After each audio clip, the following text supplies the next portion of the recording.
What if the greatest King Crimson album of the 80s isn't the one everyone believes it to be and recommends? What if we've been celebrating the proof of the concept instead of the finished masterpiece? Well, that's exactly what I believe happened with King Crimson in the 1980s. 1981, King Crimson did the impossible by taking the terrifying heavy complexity of the 70s progressive rock and marrying it to the pulse of 80s new wave. And music fans took that 1981 album Discipline as the undisputed pinnacle of this era, celebrating it as the blueprint of genius. But there's a massive difference between the brilliant proof of concept and the fully realized masterwork. 3 years later, they dropped Three of a Perfect Pair. And this is a record that traditional fan consensus often dismisses as their weakest link of the 80s trilogy. You had Discipline in 81, you had Beat in 82, and then you had Three of a Perfect Pair in 84. But I'm here to tell you they're wrong. And while Discipline set the rules, Three of a Perfect Pair just took it to a different level. And it became, I believe, the most fearless, fully realized, deeply fleshed out masterpiece of King Crimson in the 80s. So hear me out here. Discipline was the blueprint to truly appreciate Three of a Perfect Pair. You have to realize that Discipline was the blueprint of that 80s run. It is a fantastic album. I do consider it a masterpiece. It is a highly uniform, self-contained record, but almost every track sort of relies on that same clean mathematical interlocking, the gamelan guitar technique, and it was a strict exercise. And they had developed this, and so it's a pioneering album. But by the time they reached Three of a Perfect Pair, I feel like the band had entirely mastered this concept, this new way of playing, and they were no longer trying to make every song sound that way. They were ready, I believe, to use it to write more a dynamic pop song, where again they marry the complexity of that style with the accessibility of mainstream pop. Now, granted, it sounded a lot like the more eccentric cousin of the Talking Heads at that time, but Three of a Perfect Pair was music that was richer. It had more layers of production. It had a heavier synth texture to it. It had confident vocal arrangements, I believe, than either Discipline or Beat. I believe you saw a progression from Discipline, Beat, Three of a Perfect Pair, although I do favor Discipline over Beat. Number two, the left brain and right brain concept. I mean, this was the ultimate genius of Three of a Perfect Pair because it maps perfectly onto the concept of the left and right hemispheres of the human brain. They don't have side one and side two. They have left side and right side. Left side represents the left brain. You have that highly structured, meticulous, patterned, rational. It delivers this perfectly calculated 80s pop rock architecture. So you've got that complexity, again, like I said, marrying the mainstream. The right side of the album represents this sort of chaotic, abstract,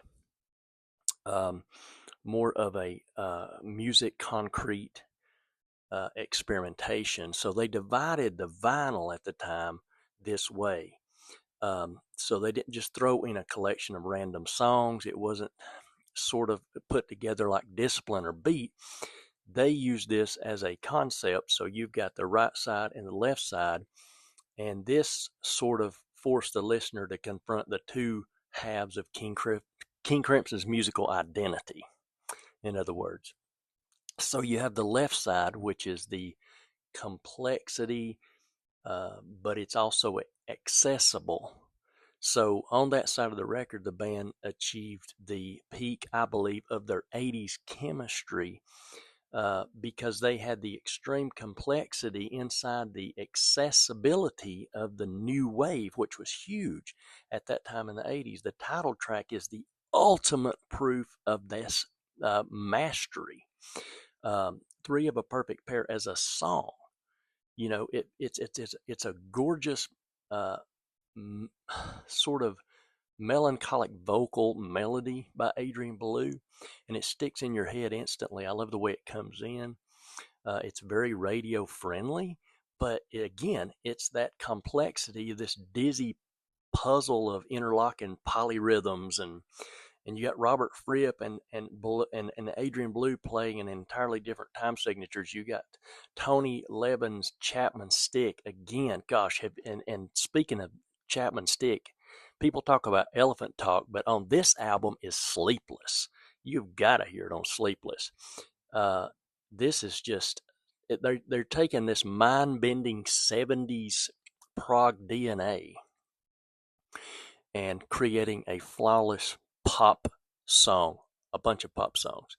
The right side is this pure avant-garde nightmare music. Once you flip the record over, Crimson completely unleashes the beast here. They dive in headfirst to this unhinged experimentation, just like they did in something like Starless and Bible Black or Lark's Tongues and Aspic. It's sort of the anxiety, the darkness of the 70s masterpieces. Three of a Perfect Pair brought that back on the right side of the album. Industry is this terrifying mechanical atmosphere, like industrial music before industrial music was popular. And then it goes into Dig Me, and you have these broken guitar tones and this sort of sounds like a fractured rhythm. And then, as you go through the album, you got New Ages, which is just this very soundscapey song. I consider it to be the cousin of Sheltering Sky from Discipline. Then you got Lark's Tongues and Aspic Part 3. And to me, that's the climax of this album. And it is an uncompromising side of music. It proves that they were still the most dangerous band on the planet. And so when I listen to this masterpiece of 80s prog rock, it makes me wonder what 1986 or 1988 would have sounded like. Would they have taken this style further, without losing the narrative? I just don't see how they could have topped the perfect balance of Three of a Perfect Pair. So to me, go back and listen to Three of a Perfect Pair. But first, listen to Discipline, Beat, and then Three of a Perfect Pair, and you're going to see a progression.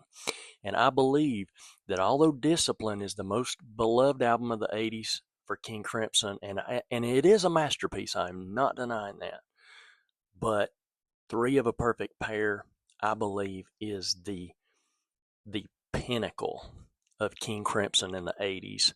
I believe it is the best album of the 80s made by King Crimson. One of the best albums of the 80s made by anyone. And when I get to my 80s list, you guys will find out what I rank it.